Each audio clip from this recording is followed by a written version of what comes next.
주간 양기자 3호 시작합니다. 안녕하세요, 양기자입니다. 이번 시간에는 처음부터 좀 아쉬운 소식으로 시작을 해야 될 것 같은데요. 네, 주간 양기자의 첫 번째 코너 주간 뉴스 시간입니다. 이 주간 뉴스 첫 번째 소식은 메가박스 너마저입니다. 블루투스 너마저에서 따온 거 맞아요. 네, 이게 뭔 소식이냐면은 지난 4월이었죠. CGV가 1,000원을 올렸고 롯데시네마가 다음 달 1일부터 7월 1일부터 올리고 메가박스가 7월 4일부터 1,000원 인상해서 그래서 지금 공동 3사가 멀티플렉스 3사가 지금 주중 14,000원, 주말 15,000원 시대가 됐습니다. 이게 이제 첫 번째 소식이 됐는데요. 지금 멀티플렉스 극장들이 지금 코로나 이전에 올린 것 이후에는 지금 벌써 세 번째입니다. 네, 코로나 시기 이후에 세 번째 인상인데 2020년 10월에서 11월 사이에 한 번 인상이고 그것도 CGV가 먼저 했죠. 그리고 2021년 4월에서 6월 그것도 CGV가 먼저 했죠. 그래서 지금 1,000원,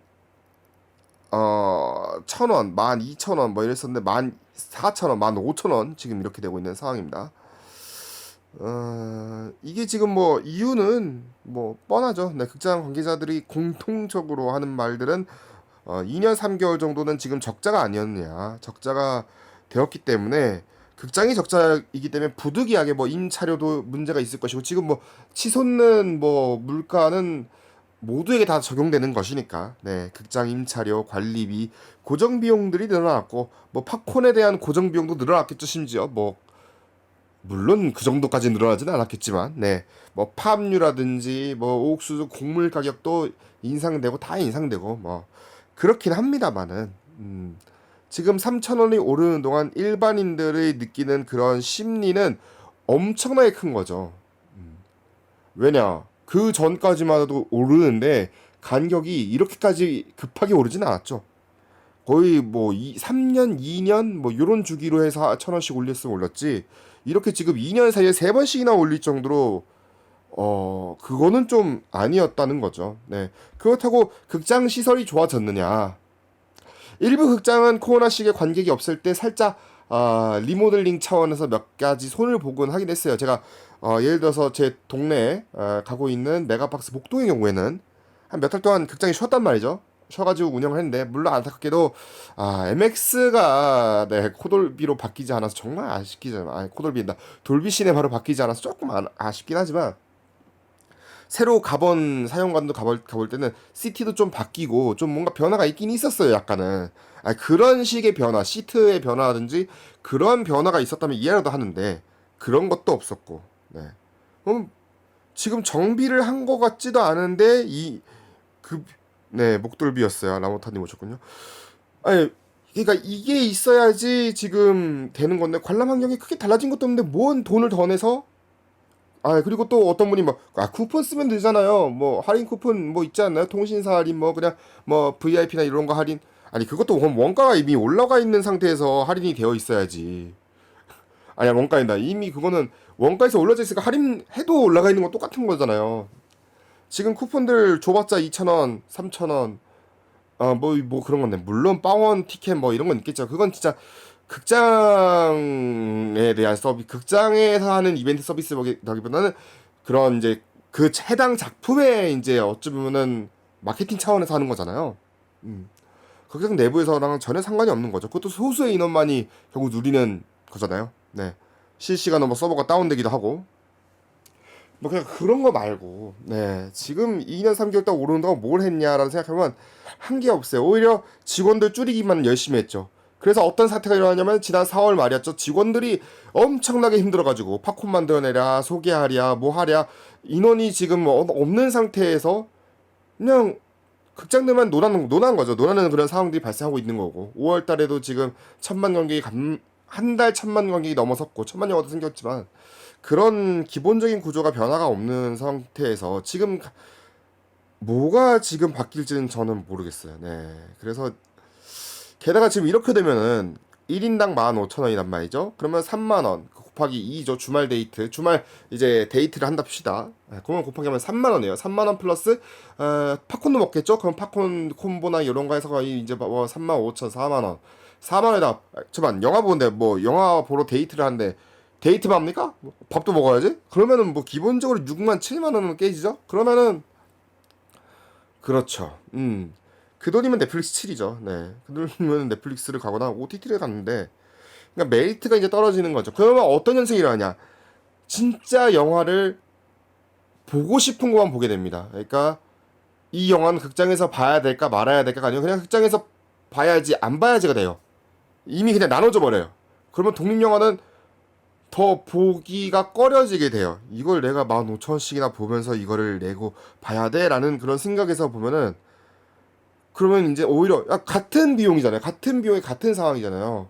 그러니까 뭐 탑건이라든지 뭐 이런 영화들이 15,000원 낼 때는 돈이 아깝지 않죠. 그건 돈이 아깝지 않은 영화들은 돈 그런 영화들은 계속 계속 보게 될 거예요, 사람들이. 그거는 계속 보게 돼요. 흥행 효과는.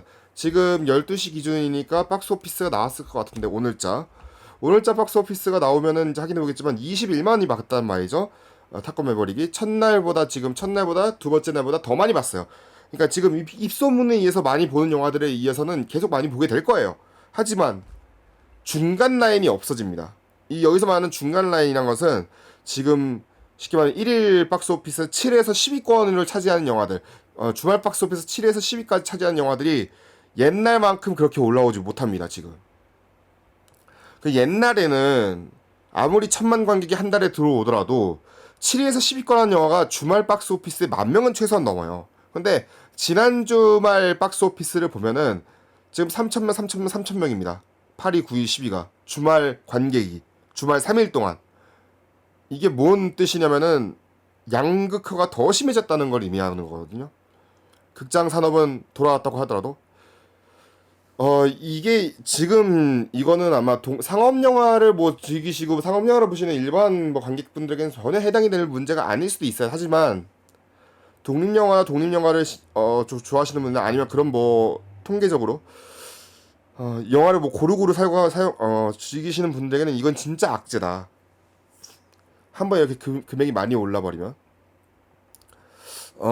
요걸 좀 생각을 좀 하셨으면 좋겠어요. 극장들이 지금 이거는 한 번에 너무 막 오른 것 같아요. 그렇다고 내릴 것도 아니잖아요. 아니 이거 내릴 것도 아니니까. 아니 이걸 내리면 상관없으면 내릴 리가 없잖아요, 전혀. 제 생각엔 요 금액에서 더 올라가면 심리적인 마지노선이 더 셀 것 같아요. 지금 이미 넷플릭스 구독료가 17,000, 뭐 18,000, 뭐 제 프리미엄 사이즈로 그 정도인 걸로 알고 있으니까 지금 3,000원밖에 차이 안 나잖아요, 한 달에. 넷플릭스 그 정도고 나머지 구독료도 지금 넘어서고 있는 상황이거든요. 거의 뭐 디즈니 플러스 넘어섰죠? 뭐 등등. 넘어선 OTT도 있기 때문에 가격이 이거는 좀 문제가 있지 않을까. 정말 인상이 요대로 가다가는 어떻게 될지 궁금합니다. 분명 여름 성수기 때는 잘 될 거야. 하지만 여름 성수기랑 추석 명절이는 가을에 아마 이번 이 15,000원 올랐을 때 얼마만큼의 영향력이 있을까 이게 아마 볼 것 같은데 소탐 대실이 있을 수도 있다. 이거는 극장 3사가 미리 좀 생각을 해봐야 되지 않을까 싶어요. 만약에 인산된 가격으로 인해서 감소세가 이뤄질 경우에는 악순환에 빠질 것이다. 이거 미리 얘기를 합니다. 네, 제가 뭐 전문가는 아니지만 8년간 해도 그래도 영화판이 굴러가는 거를 보고 있으면은 이거는 좀 위험하지 않을까. 극장이 위험하지 않을까. 극장이 위험하면 독립영화사나 배급사도 위험해지고 전체적인 영화 산업에도 위기가 있을 수 있다. 지금 1,000만 영화 나왔다고 이게 좋아할 그 상황이 아닐 수도 있다. 요거를 정리를 하고 네. 다음 순서 넘어가죠. 왜 이렇게 우울한 소식으로 참 문을 딱 열었는지 모르겠는데 그래서 사실 오늘 준비한 게 있습니다. 오늘은 좀 보통 영화 뭐 주간 뉴스에서 다루지 못하는 아니면 뭐 주간 양기자에서 다루지 못하는 독립영화들에 대해서 좀 이야기해보는 독립영화의 파워 시간입니다. 네, 얼리미티드 파워에서 데려온 건데 얼리미티드 파워가 뭔지는 네, 스타워즈 에피소드 3를 보시면 알겠고요.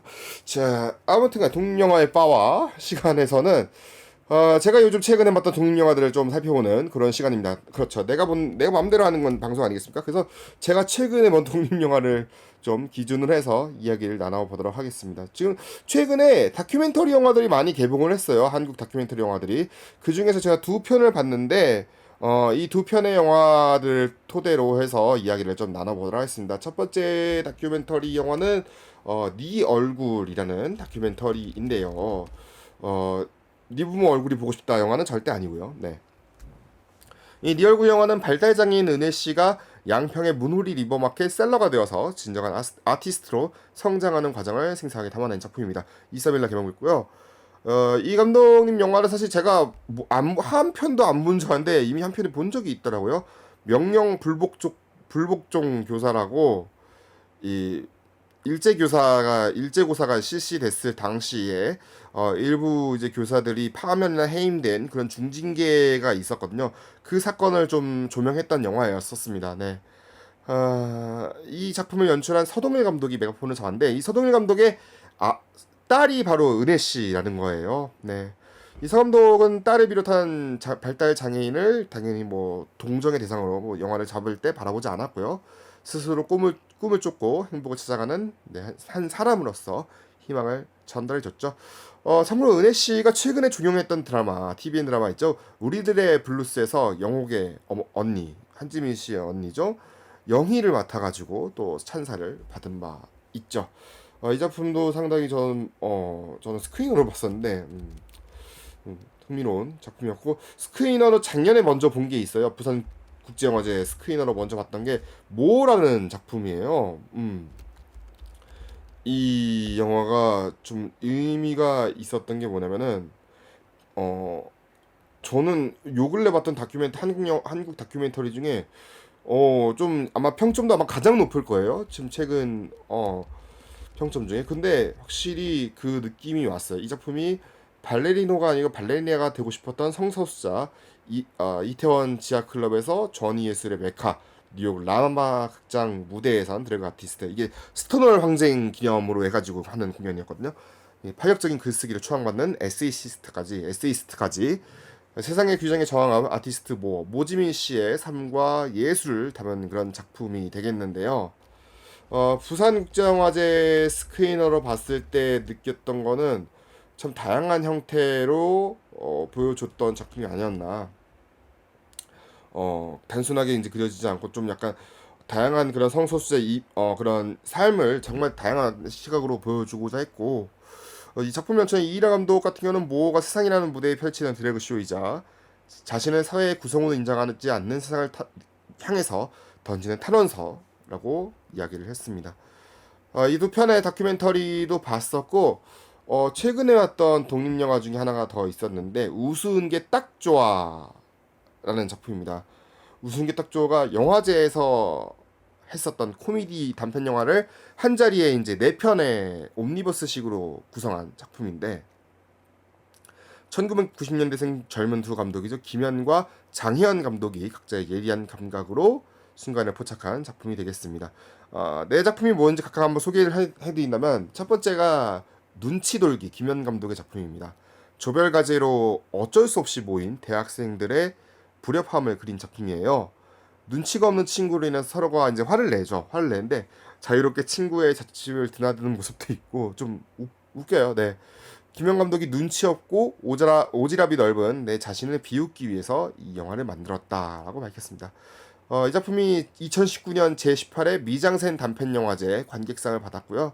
친구의 집이 아니라 한정된 공간에서 친구 사이의 다툼뿐만 아니라 흑역사로 기록될 치기 어린 짝사랑까지 담은 그런 작품입니다. 그리고 이 작품에서 배우 이민구 씨, 김희규 씨, 이태희 씨가 각기 다른 영화제, 그러니까 대한민국 청소년 영화제에서는 이민구 씨, 상록수 다문화 국제 단편 영화제에서는 김희규 씨, 대한민국 대학 영화제에서는 이태희 씨가 받았던 거예요. 각기 다른 연기상을 받은 것도 좀 이례적인 그런 작품이라고 할 수 있겠습니다. 두 번째 작품은 정혜연 감독의 안녕 내 사랑입니다. 이 작품은 전 남자친구가 청첩장을 내민다라는 그런 설정을 담았는데 너무나 좋아했던 첫사랑에 대한 미련과 야속함, 미움, 이런 보편적인 정서를 웃지 못할 상황에 녹여낸 작품입니다. 옛 연인을 향한 복잡다단한 감정이 행복했던 과거와 황당한 현재, 그리고 애틋한 현지, 세 파티로 나누어서 충돌하는 상황과 말들이 재미를 주죠. 네, 이 작품은 제18회 미장센 단편영화제 희극지형 부분에 초청됐고요. 자기 희화가 기본적인 의도라고 정혜연 감독이 연출 의도를 정했습니다. 세 번째 작품은 김현 감독의 떨어져 있어야 가족인다인데요. 공민정 씨가 독립영화에 나와가지고 공민정 씨 좋아하시는 분들은 이 작품 한번 찾아보시면 좋을 것 같아요. 윤민정의 가족이 가족 생일 때마다 꼭 출생 시간에 맞춰서 사진을 찍는 거예요. 그래서 세상을 떠난 아버지의 생일인데 남은 사람들끼리 사진을 찍기로 해가지고 민정이 본가로 내려갑니다. 근데 정혜아 씨가 연기한 오수경, 이 정혜아 씨가 최근에 갈매기라는 독립영화에서 상당히 인상적인 모습을 보여줬었죠. 오수경과 남동생 류영수 씨가 연기한 육정민 이렇게 만날 생각하니까 기쁨보다 걱정이 앞서는 거죠. 티격태격하는 남매를 볼 수 있는 흔히 볼 수 있는 설정이지만 이 큰딸과 아들의 그런 반복적이고 강박증적인 어머니의 노파심에 치를 떠는 모습이었는지 집에서 일하는 약간 소동들이 상당히 재밌었고 새 배우의 케미가 제일 잘 드러났던 작품이 아닌가 생각이 들어요. 이 감독 김영 감독이 참고로 본가가 울산 출신이라는 거예요. 그래서 서울 생활을 10년 정도 하고 있는데 가족이 보고 싶어서 막상 울산에 내려가면은 우리 가족이 어떻게든 싸운다는 거예요. 그래서 다시 서울로 올라가고 싶지만 정작 울산 집에서 나와서 서울로 올라가면 괜히 또 아쉽고, 예. 그러니까 붙어 있으면 가족 같지 않고 오히려 떨어져 있어야 가족 같지만 떠나 있으면 집으로 돌아오고 싶고 막상 돌아오면 떠나고 싶은 그런 가족의 미묘한 심리를 유쾌하게 표현하고 싶었다라고 밝혔습니다. 마지막 작품은 정혜환 감독의 귀신 친구인데요. 소연이 귀신이 되어서 눈앞에 나타난 죽은 친구 지혜의 부탁을 들어달라고 등장하면서 시작됩니다. 이게 어떤 거면 지혜의 자위기구를 숨겨달라는 거예요. 그래서 소연이 부탁을 들어주기 위해서 친구의 방으로 갑니다. 근데 이 교회 사람들도 오고, 그러니까 그 지혜네 이제 가족이 독실한 이제 크리스찬인 거예요. 네, 그러니까 교회 사람들도 오고 막 이상한 손님들이 계속 오니까 하필이면 이 자위기구가 딱 붙어버린 거예요. 집에 방에. 그래서 이게 좀 약간 그런 얄궂은 그런 상황이 처하고 마는. 하지만 사실은 세상에 떠난 친구에 대한 그리움과 또 우정 담은 그런 작품이고요. 지난해 부천국제 판타스틱 영화제 판타스틱 단편 걸작선 통해서 소개받아서 호평받았고 지금 키노라이츠 지수가 평균 3.7점에 100%입니다. 저는 이 작품이 제일 좋았어요. 그래서 귀신 친구가 제일 좀 뭔가 스릴 있고 제일 재밌는 작품이었던 것 같은데 게다가 이 지혜 아버지의 조이봉 씨가 나오고 목사 역에 김재하 씨가 나옵니다. 요즘 김재하 씨 클리닉업 저번에 저희가 방송 때 YCU 본방송 때 얘기했지만 골 때리는 그녀들 거기서도 나왔었고 여러 가지 활동을 하시고 계신 김재하 씨의 모습도 볼 수 있고요. 이주영 씨가 배달부로 특별 출연합니다. 네. 이런저런 이제 카메오들을 볼 수 있는 맛이 있고요. 아무튼 이 작품이 필름다빈이라는 독립영화 배급사가 만드는 네 번째 오니버스 프로젝트입니다. 그러니까 모바일 위주로 콘텐츠가 소비가 되고 있고 짧고 직관적인 쇼폼 콘텐츠가 주목받고 있으니까 단편 영화를 보다 많은 관객에게 소개하고 영화적 가치를 널리 알리고 싶었다라면서 프로젝트를 시작했고요. 2019년 오늘 우리를 통해서 이 프로젝트가 시작됐고 현재 마음 울적한 날에 오늘 우리 2 등 매해 꾸준히 옴니버스 영화를 선보였습니다. 제가 오늘 우리는 못 봤던 것 같고 마음 울적한 날이랑 오늘 우리 2는 봤던 것 같아요. 네, 다들 이제 귀중한 이 독립영화 특히 단편 영화는 개봉을 하기가 좀 애매하잖아요. 이렇게 묶어서 개봉을 하는 그런 형태가 영화제에서 볼 수 있는 그냥 상영 형태여가지고 좀 반갑기도 하고 그런 좀 의미 있는 프로젝트가 아닌가. 쇼퍼스라고 하면 작년에 쇼퍼스 프로젝트가 작년에도 있었던 걸로 알고 있는데 이런 프로젝트가 계속해서 나와줬으면 하는 바람이고요. 다음은 경화의 딸입니다. 이거는 주간 리뷰입니다. 신작 리뷰로 넘어가도록 할게요. 이 작품은 신작 리뷰로 담아야 될 것 같습니다. 경화의 딸. 이게 사실은 저번 전주국제영화제에서 보려고 했었는데 제가 못 봤어요. 딱 그 시간에 아까 말씀드린 단편 영화를 본 거예요. 단편 경쟁 부분. 네.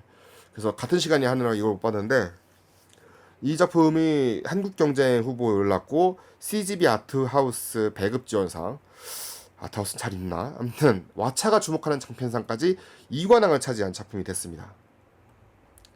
이 작품은 그야말로 그렇죠. 스마트폰의 보급이 확산되면서 그전에는 없었던 새로운 유형의 성범죄가 등장을 했고요. 물론 그렇다고 아날로그 시대에 성범죄가 없었다, 그거 절대 아닙니다. 그러니까 사생활 노출이 어느 때보다 더 쉬워진 만큼 이를 이용한 스토킹 범죄도 있을 것이고, 엠번방 사건과 같은 성착취 범죄도 등장했죠. 경화의 딸 같은 경우는 헤어진 연인에게 보복하기 위해서 과거 촬영된, 이 과거 촬영된이라는 기준에서 제가 설명했다는 게, 당사자가 아는 상황에서 촬영되어서 만들어지거나 모르는 상황에서 만들어지기도 하죠. 이런 성적인 내용이 담긴 사진이나 영상을 유포하는 일명 보복성 음란물, 이게 아마 국립국어원에선 이걸 순화하자고 이렇게 표현했던 것 같은데, 그게 아니면 뭐 비동의 음란물, 아니면 지금 리벤지 폰으로 좀 더 많이 알고 계실 거예요. 이 보복성 음란물을 범죄를 소재로 한 그런 영화입니다. 경화가 사실은 이 작품 경화의 딸이니까 경화가 주인공처럼 보이기도 한데, 김정영 씨가 연기한 경화는 인천에 사는 어머니입니다. 하윤경 씨가 연기한 딸 연수에게 늘 걱정이 많죠. 독립해서 혼자 살고 있고, 처음에 그래서 처음 롱테이크가 이 전화 통화입니다. 영상 통화 롱테이크로 시작이 돼요. 그러니까 당연하게도 세로 화면이겠죠. 1대1 비율의 그 세로 화면이겠죠. 1대1 아니겠구나. 좀 약간 눕혀져서 세로 화면 나오는데, 이제 핸드폰을 보면서 집에 이제 보여달라는 장면을 시작해죠. 집에 이제 남자는 들여왔는지 뭐 이런 걸로 시작이 되는데, 뭐 집에 반찬은 부족하지 않은지, 남자는 없는지 뭐 이제 전화를 합니다. 하면서 하는 장면이 시작했는데, 그 다음 커트가 이제 연수가 교사로 재직 중이에요. 근데 아침 회의, 아마 교내 회의가 있잖아요. 교내 이제 교무회의나 이런 거. 그런 거 회의 시간에 자가 임신 키트가 청소 중에 발견된 거예요. 청소부가 발견해가지고. 그래서 아마 학생부장, 학주 같죠? 네, 학생주임이나 뭐 같은데, 이성교제 감시 강화에 대한 내용을 전달받습니다. 근데 연수는 약간 시큰둥하죠. 그런 게. 오히려 이제 수업 시간에 몰래 교실에서 대화를 나누는 커플을 보면서 뭐 주의를 주지 않고, 언제 여학생한테 오히려 이제 고백을 언제 했느냐 분위기를 환기하고 뭐 그렇게 하는데, 그랬던 연수가 최근에 헤어진 전 애인 김우겸 씨가 연기한 상현으로부터 계속된 연락을 받습니다. 심지어 퇴근 시간에 교문 앞에서 찾아와서 꽃다발까지 들고 왔는데, 이제 카페에서 이제 여기서는 얘기 못하니까 카페에서 얘기를 하다가 다시는 나타나지 말라고 자리를 떠납니다. 그런데 감당할 수 있겠냐 뭐 이런 식의 거의 협박성 얘기를 하면서 보내버리는 거죠.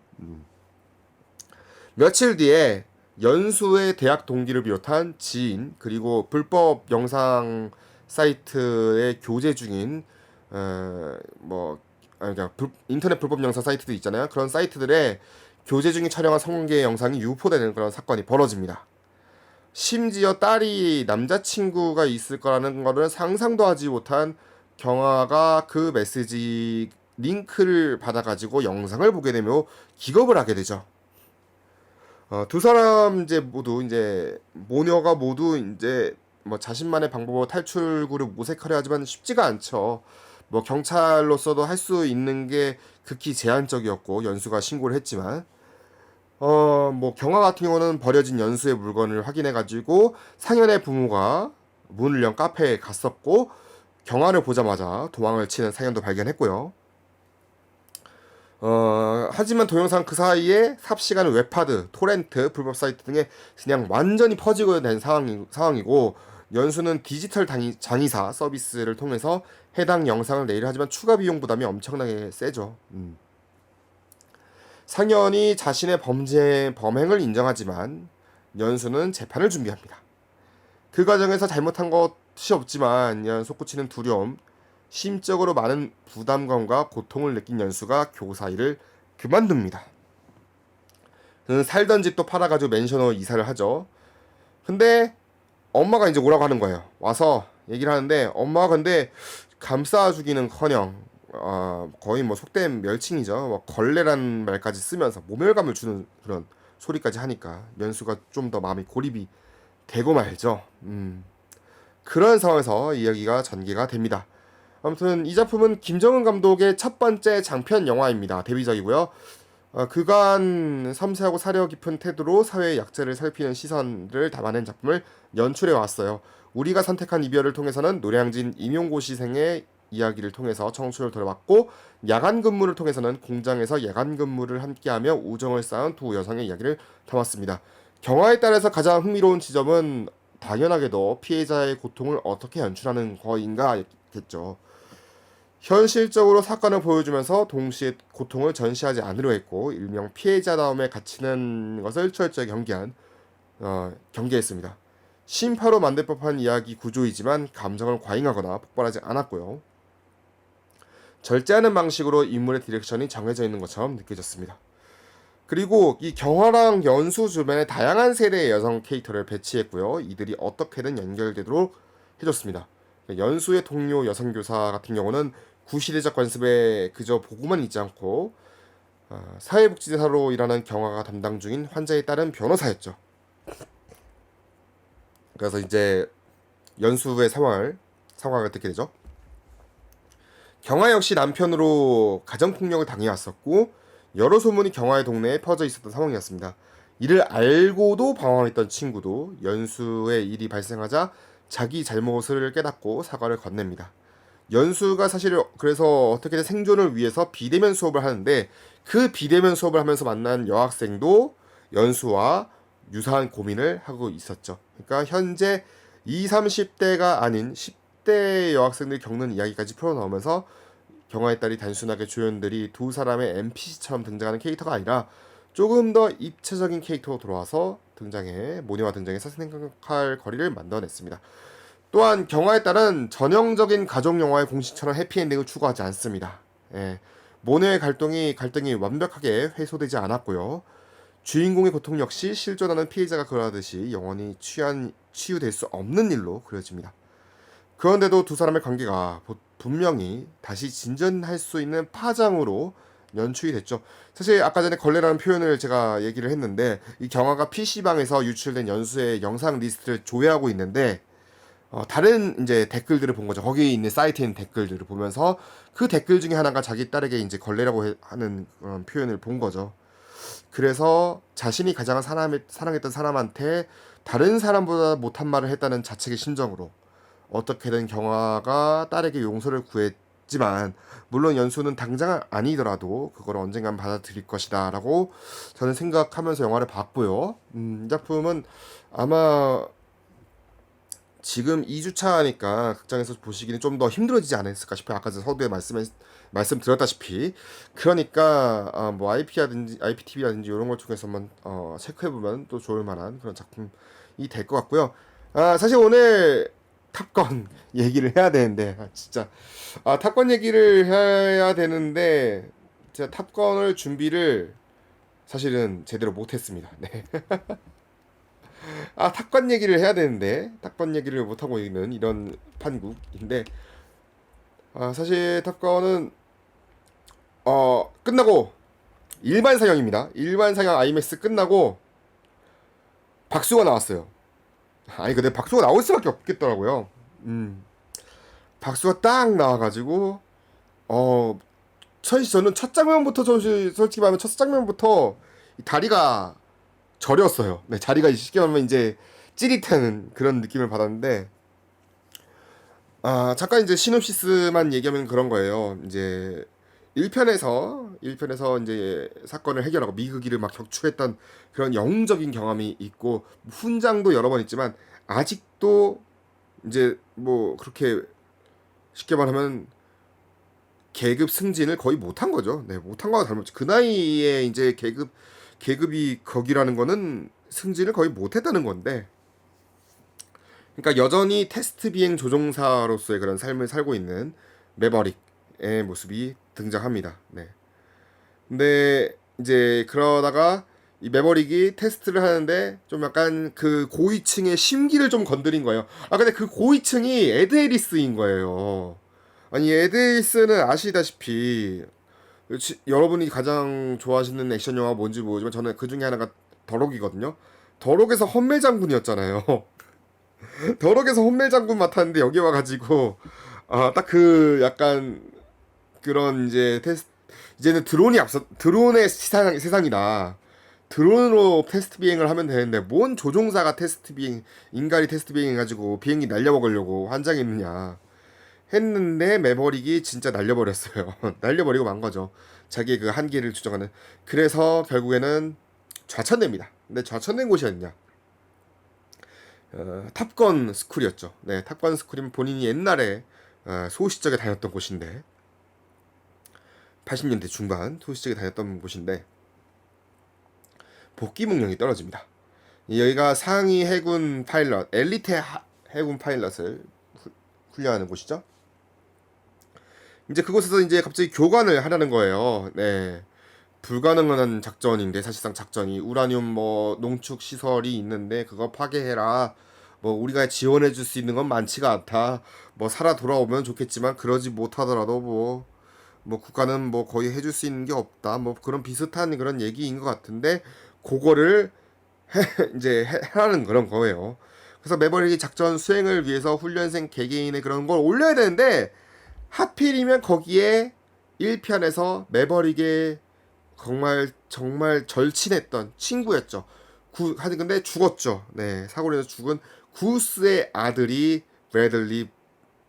브래드쇼, 그러니까 루스터죠. 콜사인 루스터로 만난 거예요. 심지어 그러니까 탑건 스쿨 최고 성적 수료자만 딱 이렇게 모여서 온 건데 루스터가 이제 매버릭이라는 걸 아니까 루스터가 매버릭이 이제 날 가르치고 매버릭도 루스터가 있다는 걸 아니까 이 과거화에 의해서 훈련에 집중하지 못합니다. 네, 우리 아버지가 어쩌고저쩌고 했잖아. 우리 아버지가 죽은 건 니티안 아니냐? 막 이런 식의 그런 앙금이 쌓여 있었고 톰 크루즈 같은 거는 이제 루스터마저도 잃어버리면은 구스 생각 때문에도 안 그래도 힘든데 루스터까지 잃어버리면 어떻게 하냐? 이런 느낌이었죠. 참고로 생각해보니까 이 두 배우가 너무 닮았어요. 구스 연기한 배우랑 이 마일즈 텔러, 루스터 연기했던 마일즈 텔러 너무 닮았어요. 네, 닮았는데 이 마일즈 텔러는 뭐 아시다시피 뭐 위플래시에서 빰빰 네, 막 드럼 엄청나게 열심히 쳤죠. 네. 이 근데 참고로 맞다. 그건 아시죠? 구스의 거기서 이제 아내가 맥라이언이었었죠. 네, 맥라이언이 연기했었죠. 맥라이언의 정말 80년대 그러니까 완전한 로코킹이 되기 이전이었죠. 해리가 셀리를 만났을 때 이전의 그런 모습을 볼 수가 있는데 그랬던 상황이었고 근데 이제 인연으로만 이름이 언급했지 실제로 등장하지 않았던 페니 벤자민이 이번 작품에 등장합니다. 제니퍼 코넬리가 연기인데 제니퍼 코넬리도 사실 왕년의 레전드 배우였죠. 네. 제가 80년대 거의 80년대 거의 책받침 스타 중에 하나였는데 뭐가 떨어졌네. 제니퍼 코넬리 같은 경우는 옛날에 그러니까 뭔 영화로 대표적으로 얘기를 해야 될까? 사실 뭐 패션 모델도 했었고 뭐 여러 가지도 있었겠지만 데이비드 보이와 같이 함께 있었던 그 라비린스라는 영화가 있었어요. 네. 데이비드 보이가 네, 나왔었고 그 넷플릭스에 잠깐 있었는데 지금 내려버렸는데 약간 판타지 영화였었고 그 이전에 원스 오포더 타임 인 아메리카라고 1984년 영화가 있는데 거기서 데보라의 어린 시절을 맡아가지고 그 추는 장면이었나? 그 비슷한 게 있었는데 아무튼 거기도 인상적이었고 아무튼 8, 90년대 그런 청춘 스타로 많이 알려져 있었고 아카데미를 받은 거는 뷰티풀 마인드였었죠. 뷰티풀 마인드에서 러셀 크로우가 이제 아내였죠. 러셀 크로우의 아내로 등장해가지고 여우 조연상을 받은 바 있죠. 아카데미에서 제니퍼 포콜의 얘기를 갑자기 막 꺼냈는데 반갑죠. 네, 뭐 최근에 물론 알리타에서도 보긴 했지만 항상 반갑죠. 볼 때마다 이 페니 벤자민이 우연히 이제 그러니까 탑건 스쿨 근처에 바를 운영하고 있는데 매버릭을 발견하고 네, 근데 매버릭이 사실 이 뜻대로 훈련 프로그램이 잘 안 되니까 옆에서 좀 조언도 해주고 옛 시절도 나고 그런 거죠. 물론 이 페니의 딸이 있는데 페니의 딸 같은 경우는 별로 그래요. 네, 별로 좀 또 나타났네 막 이런 느낌이잖아요. 그런 느낌. 네. 그런 느낌이고 자, 뭐 요 정도로 얘기하면 될 것 같아요. 뭐 그 이상은 뭐 스포일러가 될 것 같고 거기서까지 얘기할 필요는 없을 것 같은데, 참고로 이 작품은 조셉 코신스키 감독이 연출을 했습니다. 이 감독이 어떤 작품 연출했냐 잠깐 보면은 트론 새로운 시작. 트론 리메이크는 좀 안타깝죠. 네, 트론 1편이 차이, 오리지널 차이 났죠. 네, 그건 트론 새로운 시작은 진짜 CG만 좀 있을 뿐이었고, 그 말고 톰 크루즈랑 같이 했던 작품이 오블리비언 SF 영화가 있었죠. 저는 흥미롭게 봤는데 IMAX에서 좀 약간 싫어하시는 분도 많긴 하더라고요. 네, 좀 아마 결말 부분 하면서 좀 약간 반전 효과 때문이었는지 모르겠지만, 그리고 뭐 올리 더 브레이브 같은 영화도 있었고요. 뭐 여러 가지 영화들이 있었는데, 사실은 이 작품은 감독보다는 저는 제작자의 영화로 봤어요. 왜냐면은 감독이 딱히 뭘 할 것 같지가 않았거든요. 그럼 제작자가 누구냐? 제작자가 왕년의 흥행 귀재죠. 제리 브루카이머입니다. 아까 전에 탑건을 탄생한 장본이기도 하죠. 제작자로. 탑건의 제작자이기도 하고, 아까 뭐 말씀드렸다시피 제리 브루카이머는 저 영화도 함께 있었죠. 네. 더럭도 했었고, 아마겟돈, 어렸을 때 좋아했던 뭐 상업 영화들은 다 했어요. 이 양반이. 네. 에너미 오브 스테이트도 그랬고, 뭐 블랙 호크 다운, 내셔널 트레저, 캐리비안의 해적 시리즈 등등 여러 가지 작품 했었고, 최근에 이제 좀 안타까웠던 뭐 제미니맨도 제작했지만, 확실한 건 톰 크루즈가 제리 브루카이머가 없었다면 탑건 영화 탑건이 아니었을 것이다. 네, 그리고 탑건 매버릭이 나올 수도 없었을 것이다라고 해요. 저는 이 영화는 제작자의 영화로 봤거든요. 제작자의 톰 크루즈도 참여했지만 제리 브루카이머의 영화로 봤고, 그리고 크리스토퍼 맥거리 감독도 같이 제작에 참여했거든요. 크리스토퍼 맥거리 감독이라면은 뭐 미션 임파서블 최근 영화의 감독이기도 했으니까요. 그러니까 이 프로듀서로 활동하신 분들이 좀 더 이력이 좀 더 막강해서, 아마 조세 코신스키 감독은 연출 쪽 측면에서 좀 했을 뿐이지 그런 작품의 서사나 뭐 그런 것까지는 이 감독이 직접 하지 않았을 거라고 저는 생각을 해요. 아무튼 간에 저는 근데 이거 음악 감독 얘기를 안 할 수가 없거든요. 음악 감독이 탑건에 일단은 오리지널 음악 감독이 장에 참여했죠. 네, 탑건의 음악 감독도 참여를 했었고, 한스 짐머 음악 감독도 참여를 했던 거죠. 해롤드 펠턴 마이어 음악 감독이 먼저 그 옛날에 신디사이저 따라라라라라라라, 이 음악 감독이 사실은 그 이후에 그 이전과 이후에 비버리 힐스 캅 시리즈를 했었고, 요 근래는 좀 많이 하진 않았지만 아무튼 오리지널 스코어를 이제 가져온 거죠. 탑건 시리즈에. 그러면서 한스 짐머가 그걸 보충해 줍니다. 이 한스머가 또 이제 프로덕션에 참여를 하면서 그 장엄한 음악, 그리고 또 긴장감 있는 음악 연출 상당히 또 잘했고, 레이디 가가가 주제가를 또 부릅니다. 네, 레이디 가가가 주제가 불러서 저는 그래서 아마 레이디 가가도 내년 아카데미 시상식 후보군에 주제가상 후보군에 좀 이름을 올릴 수 있지 않을까라는 생각이 들어요. 왜냐면 탑건이 아카데미 상을 딱 하나 받았던 게 주제가상이었거든요. 네, Take My Breath Away였는데, 요거 베를린의 노래인데, 베를린의 노래에 이어서 레이디 가가도 아마 똑같이 후보에 올라, 상은 모르겠습니다만 후보에 오르면 또 그것도 이력이 되지 않을까라는 생각이 들고요.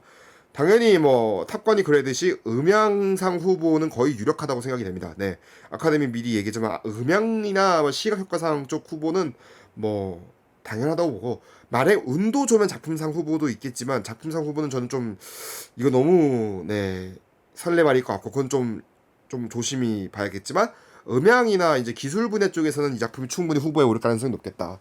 왜냐면 이 작품이 CG로 떡칠되고 있는 요즘 영화들, 할리우드 블록버스터 영화를 보면은 물론 CG가 들어가긴 들어갔지만 이 딱 그 보이는 거예요. 촬영했을 때 톰 크루즈가 정말 이 양반이 현장에 촬영해서 진짜 그 전투기 안에 탑승해서 찍었다는 게 그 느껴지는 그런 게 있잖아요. 옛날 그 성룡 영화도 성룡이 직접 하니까, 그러니까 직접 하니까라는 게 이 작품의 성립이 되는 거죠. 그러니까 할리우드에서 비싼 돈 받아서 막 출연하는 배우가 진짜 자신이 할 수 있는 극한의 한계를 보여주는데, 이거를 맞아 할 사람도 없을 것이고, 사실 스토리라인은 1편과 비슷합니다. 네.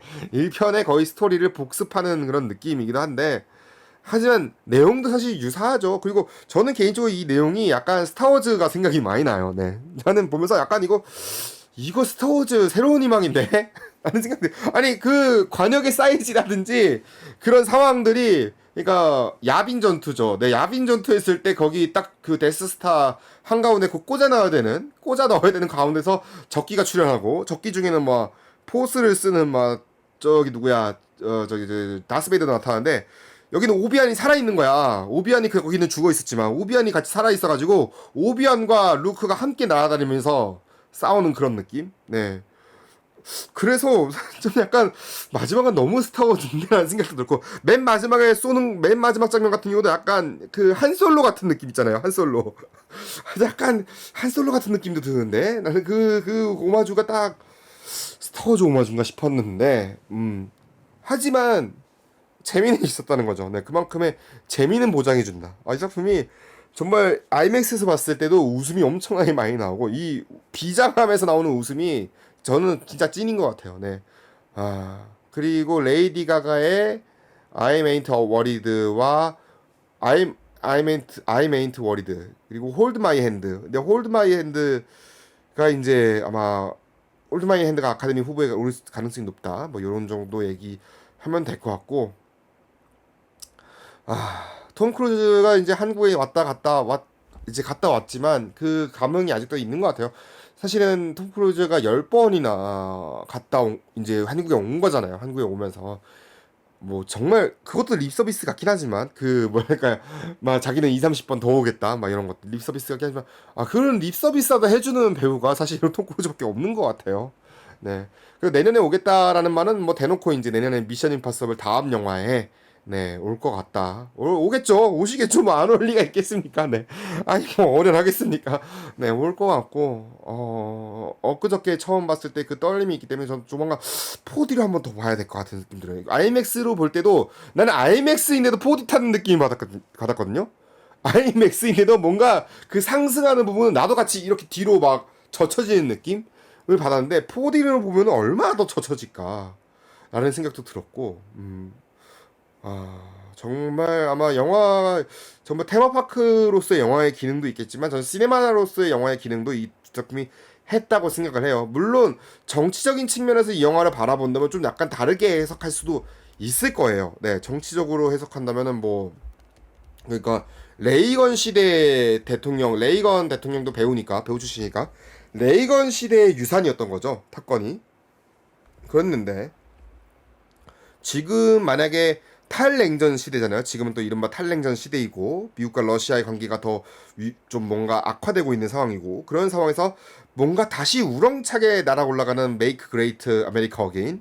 네, 다시 미국이 강하게 그런 느낌인데 아니 분명히 그러면 막 문화 썸들은 뭔가 이게 그 느낌 분명히 알고 있는데도 불구하고 이게 눈물이 왈칵해지고 뭔가 기이한 황홀한 뭐 그런 경험을 할 수 있는 작품이 아니었는가 라는 생각이 들어요. 결국에는 이 영화도 결국 체험으로서 완성이 되지 않을까.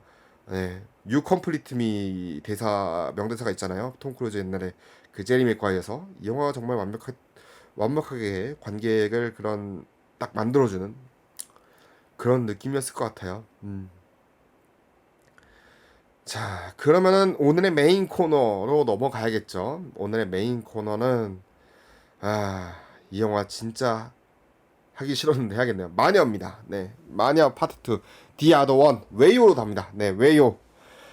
자, 이 영화는 저 보면서 너무 실망했어요. 네, 그러니까 올해 아마 가장 실망한 한국 상업 영화가 되지 않을까라는 생각도 들 정도였는데 표현하자면 이거예요. 이 마녀가 지금 MCU라고 해가지고 마녀 시네마틱 유니버스라고 지금 언론에서 잠깐 홍보를 하고 있었는 걸 봤는데 그럼 유니버스라는 건 뭔가라는 걸 좀 생각해보게 하는 거예요. 그러니까 제가 일례로 두 유니버스를 한번 소개해 드릴게요. 한 유니버스가 있는데 첫 번째 유니버스 같은 경우는 착실하게 최종 목표 지점을 설정했고 그 목표를 향하는 과정에서 솔로 영화를 통해서 해당 캐릭터 성장 서사를 착실하게 보여줬고 떡밥도 성실하게 회수했는데 또 다른 유니버스는 한 유니버스가 성공을 거두자 후발 주제가 나타나서 자사의 각종 IP를 빠르게 투입하고 각본도 허술해서인지 그 유니버스가 엄마로 뭉치게 되는 매직 키워드로 사건의 갈등을 봉합하는 그런 역할을 해줬는데 심지어 죽은 줄 알았던 메인 캐릭터까지 급하게 부활시킵니다. 그런데 2020년대가 되어서 두 유니버스가 약간 변화를 하고 있죠. 전자는 피날레가 끝나가지고 새 판을 짜기 위해서 다양한 장르와 플랫폼을 동원을 하고 있는데 후자는 리런치 스타일로 런칭을 하고 있는 거죠.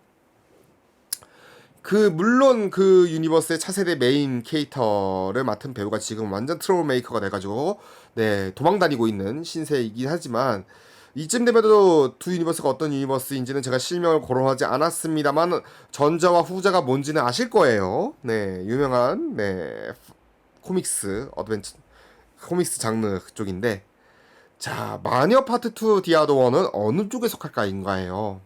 두 유니버스 중에 저는 안타깝게도 약간 후자의 느낌이었거든요. 네, 후자의 느낌인데 사실 제작진이 지금까지 마녀 유니버스가 뭐냐라고 하면 딱히 해줄 말이 없었던 거예요. 그러니까 새로운 마녀가 이번 작품에 등장하고 서로 다른 목적으로 그 마녀를 이제 소녀를 잡기 위해서 잡으려는 그런 세력 그리고 마녀 프로젝트의 기원을 담았다. 그래서 뭐 유니버스 확장된다. 뭐 이런 느낌인데 물론 제가 아까 전에 서두에 말씀드렸던 그 두 유니버스랑 당연히 비교하면 안 되죠. 네, 10분의 1도 안 되는 제작 비용으로 만드는 그런 프로젝트를 제가 독립선상에 두는 건 무리가 있죠. 그런데 전작을 놓고 봤을 때, 전작 마녀를 놓고 봤을 때 저는 영화의 핵심 중에 하나인 스토리텔링에서 완전히 완급 조절에 실패했다라는 생각이 들었거든요.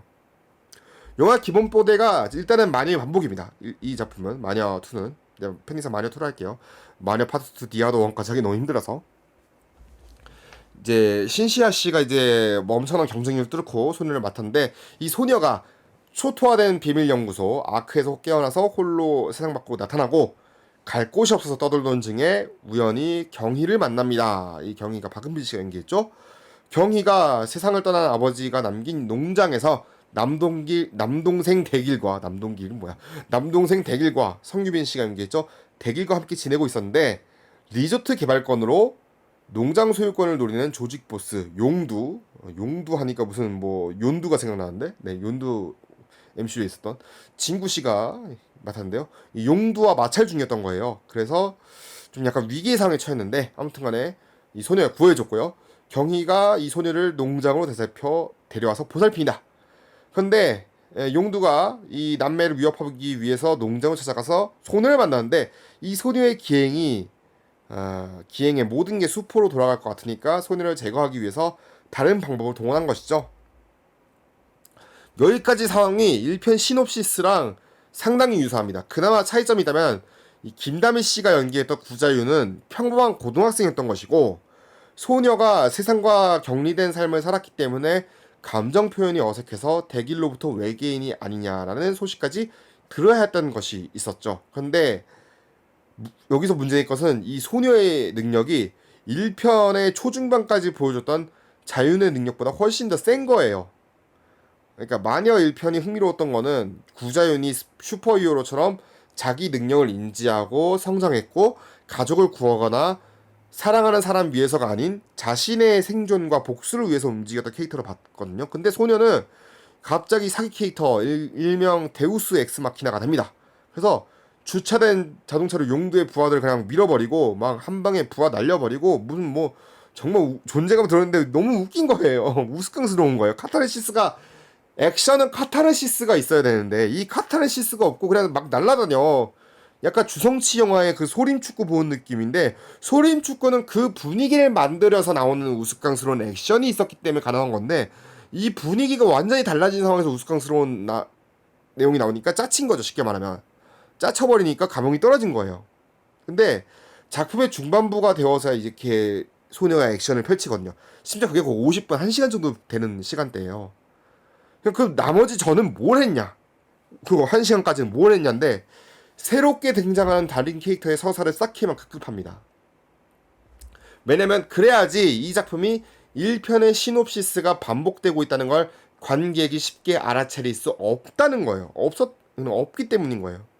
그러니까 마녀2가 마녀 프로젝트의 기원을 알려준다면서 과거 물론 이게 특정 시기는 아니겠지만 IF 시기 비슷 못할 것 같아요. 90년대 후반 뭐 90년대 초중반 뭐 그때인 것 같은데 미영이라는 캐릭터가 납치됩니다. 변소윤 씨가 연기한 미영이 납치되고 이 캐릭터가 납치된 거를 이제 백총괄 그리고 쌍둥이나 닥터백 둘 다 조민수 씨가 연기했죠. 이 바라보는 장면으로 이야기를 전개합니다. 그러니까 마녀 프로젝트가 정확히 어떤 규모인지 이 두 편의 영화가 지금 상세하게 알려주지 못합니다. 그러니까 7개국에서 40년 넘게 마녀 프로젝트가 이루어졌고 초능력을 보이는 인간들이 1세대와 2세대를 거쳐 진화해 왔다는 소개 영상이 최근 공개된 바 있는데 이 영상이 공개가 될 게 아니고 이거를 오프닝 시퀀스에 넣던가 했어야죠. 오프닝 시퀀스에서는 심껏 그 막 옛날 뭐 막 일제 강점기부터 뭐 시작해서 쭉쭉쭉쭉 보여주는데 인간 실험하는 거를 그걸 보여줄 게 아니고 이게 도대체 뭔 상황인지 1세대 2세대인지 그걸 설명해 줬어야지 이번 영화에서는 적어도. 근데 그거를 왜 지금 옆에서 영상을 다른 영상을 영화가 아닌 소개 영상을 통해서 보여줘야 되는지 저는 의문인 거예요.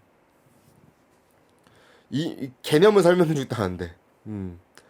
자, 심지어 영화는 그래서 본사를 중심으로 유니언과 초인간주의 그룹은 아닌 세력들이 사라진 완전체 모델, 지금 소녀죠. 이 공식 명칭은 아크1 나튼 포인트인데 찾기 위해서 혈안이 됐다는 것으로 세계관의 확장을 시도합니다. 이 공식 명칭도 영화에 나왔나요? 나왔을 거예요. 나왔는데 이거를 지금 뭐 유니언과 초인간주의 그룹 뭐 있다는 거는 정확하게 영화에서 안 알려줍니다. 네, 정확하게 뭐 유니언이 뭐야, 초인간이 뭐야, 뭐 이런 거는 영화에 사실 잘 안 알려주는데 잠시 알림이 울렸네요. 죄송합니다. 아무튼 그런 상황에서 이야기를 전개하는 게 조금 애매했죠. 그래서 초인간주의 그룹의 실세이자 아크의 관리를 책임지는 장 이종석 씨가 나타나는데 본사 소속의 유니언으로 동료 톰 그리고 함께 활동하는 조현 톰과 함께하는 조현 그리고 여기에 상해 지부의 2세대 실험체 토 4인방이 소녀를 노린다 뭐 이런 내용이 계속 교차해서 보여지는 거예요. 근데 이렇게 세계가 확장하는 건 좋다 이거예요. 그러면 이 작품의 중심뼈대인 소녀에 대한 서사는 왜 지금 이렇게 재미가 없을까요? 그러니까 자윤이 삶을 당겨 계속 맛있게 먹는 장면이 짤방으로 소비되니까 소녀의 빈 서사는 먹개비 이미지로 그냥 대충 채워요. 그냥 막 맛있는 거 막 깨끗깨끗 어걱지고 먹는 거 막 그게 아니면 대형마트 홈플러스 시식 코너를 터는 장면을 보여주는데 도대체 스토리텔링의 전개는 전혀 관계없는 장면을 지금 가지치기를 해야 되는 거를 왜 보여주는지 모르겠고 물론 엄태구 씨 카메오로 출연하니까 그렇게 보여준 건지 모르겠지만 이건 좀 아니었다 싶었던 거고. 그러니까 손해의 서사만 해당되는 게 아니에요. 장과 조연이 좋아하는 장면에서 서로 두 사람이 헤어질 때 나오는 대사가 있어요. 거기서 한 2, 30초는 잘라도 돼요. 웃음을 주는 것도 아니고 그냥 사족인 거예요. 사족. 왜 그런 사족들을 계속 넣어가지고 영화가 2시간이 넘게 나오느냐. 2시간 뭐 대작처럼 보이게 하려고. 자 그러면 카타르시스 느낄 수 있는 액션이라도 있느냐? 천만의 올시다입니다. 그러니까 15세 관람가에서 보여줄 수 있는 한도 선에서 액션이 다 보여줍니다. 막 찌르고 자르고 다 보여줍니다. 근데 수편과 수직을 동시에 사용하는 액션을 선보였다는 점에서 전작과 차별화된 건 맞아요. 그런데 밤을 배경으로 해서인지 액션을 선보이면서 액션 자체의 연출보다는 액션 효과나 그런 사운드나 CG의 역할이 좀 더 강조된 느낌이었어요. 그러니까 액션을 하는데 검은 옷을 입고 검은 밤중에 싸우니까 이게 뭐 보이는 게 있어야지. 쉽게 말하면 이걸 같이 볼 수 있게 싸우던가 해야 되는데 자 어느 정도 명도랑 뭐 어느 정도 채도랑 뭐 이런 거 좀 밝게 해서 싸웠어야 돼요. 어두우니까 눈에 보이는 거 같고 요즘 할리우드 영화들이 괜히 낮에 CG 장면을 넣는 게 아니에요. 그런 거를 제작비가 물론 CG 제작비가 밤이 덜 들죠. 덜 드는 거 압니다. 근데 이렇게 하면은 그 실험실 복도에서 싸우니까 1편에서 실험실 복도니까 어느 정도 액션의 합이 보이거든요. 액션의 합이 잘 안 보입니다. 두 사람이 막 하늘에서 호응 지르고 싸우는데 관심이 없어요. 자기들끼리 싸우는 메비우스가 그래서 망했던 거거든요. 메비우스가 막판에 자기들끼리 싸우는데 너무 어두워지니까. 근데 거기도 밝았어. 어두운 밤중에 서로 싸우는데도 밝은 거예요. 그러니까 밝지도 않으니까 어둡기만 해가지고 이게 뭐야 싶기도 했고 비장해야 될 연출 자체도 우스꽝스러워지고. 저는 오히려 액션 중에 제일 멋있던 거는 그 깡패들 다 모여있는데 나무 같은 거 다 쪼개가지고 타타타타닥 만드는 거. 물론 그것도 할리우드 클리시겠지만 그게 그나마 제일 멋있었어요. 그러니까 이 작품이 약간 2에서 3로 가는 교두보 정도 역할을 할 뿐이지 단독 영화의 매력으로 느끼기에는 좀 많이 부족했던 것 같아요. 단독 영화로서의 매력이 있어야 되는데 왜 매력이 안 나왔느냐. 그러니까 마녀 시네마틱 유니버스라고 부르기에는 너무 많이 미흡한 거죠. 단독 영화로서의 매력이 있는 가운데, 그러니까 사실 아까 전에 두 유니버스는 실명 거론을 못했는데 실명 거론할 수 있는 게 미이라가 나왔던 다크 유니버스예요. 유니버셜이 시작했던 다크 유니버스 같은 경우는 미이라의 단독 영화로서의 매력을 느끼지도 못하는데 톰 크루즈는 열심히 노력하고 있지만 메인 영화로서 메인 그거였을보다는 떡밥 보여주기만 급급해요. 떡밥 영화가 돼버린 거예요. 미이라는 재미는 없고 액션에서 느낄 수 있는 재미는 옛날 90년대에 나왔던 미이라보다 훨씬 못하고. 그러니까 유니버스를 만든다면서 그런 떡밥의 매력을 떡밥에만 집중한 나머지 단독 영화로서의 매력을 느끼지 못하게 해준 거는 정말 큰 패착이다라고 생각이 되고요. 3편 나오겠죠. 3편 나오면 보겠죠. 나오면 보겠는데 3편에서는 제발 이렇게는 운영을 안 해줬으면 좋겠어요. 아니 사실 1편하고 2편은 좀 다르게 갔었어야 되는 게 맞다고 생각했거든요. 소녀가 나올 필요도 없었다고 생각해요. 아까 전에 보면은 소녀가 나오지 않고 그러면은 이 영화가 왜냐면은 제가 범죄도시 얘기를 잠깐 하려고 하는 게 범죄도시 1편, 2편 비슷한 내용이긴 해요. 근데 저는 그래서 3편에 걱정되는 게 3편도 똑같은 내용 간다? 약간 힘들 수도 있어요. 3편은 약간 마동석이 좀 위기가 한번 와야 돼요. 3, 4편 정도는 마동석이 좀 약간 위기가 와서 좀 뭔가 본인이 혼자 다 하는 그런 구조로 가면 안 된다고 보거든요. 이 3편은 본인이 혼자 마지막에 1대1로 해가지고 싸우는 거를 하면은 좀 약간 위험할 수 있다는 생각이 들었어요. 너무 똑같아지는 거 아니냐 3편 다. 그러면은 약간 변주를 줘야 되는데 변주를 주는 과정을 왜 지금 마녀 1편에서는 2편에서는 못했냐는 거죠. 그러면은 전 개인적으로 아쉬웠던 거는 그 남매예요. 남매 캐릭터는 완전 꽂아 넣으면 보리자루가 되거든요. 네. 이 두 캐릭터는 제대로 뭘 한 것도 없고, 그래서 뭔가 아쉬워요. 지금 아쉬운 게 사실은 우리나라의 블록버스터 영화의 장점은 뭐냐? 단점은 뭐 있겠죠. 우리나라만 블록버스터만의 장점이 뭐냐? 스토리텔링은 그래도 뭐 미국 할리우드보다 낫지 않겠어? 였는데 그것마저도 지금은 요즘은 좀 힘든 시장이 되지 않는가 라는 생각이 되어요. 네.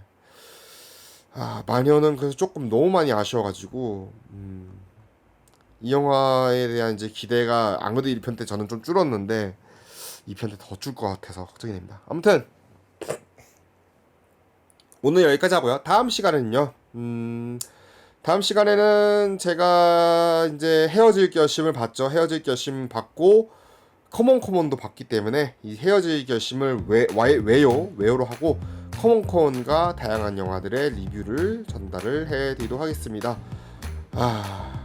지금까지 청취해주신 여러분 대단히 감사드리고 저 헤어질 결심 정말 좋았어요. 저 일단은 어차피 개봉하기 전에 얘기를 하자면 너무 좋았고 저는 별 5개를 줬다. 올 시즌 최초로 왜 별 5개를 줬는지에 대해서는 외요를 통해서 전달을 해드리도록 하겠습니다. 지금까지 청취해주신 여러분 대단히 감사합니다.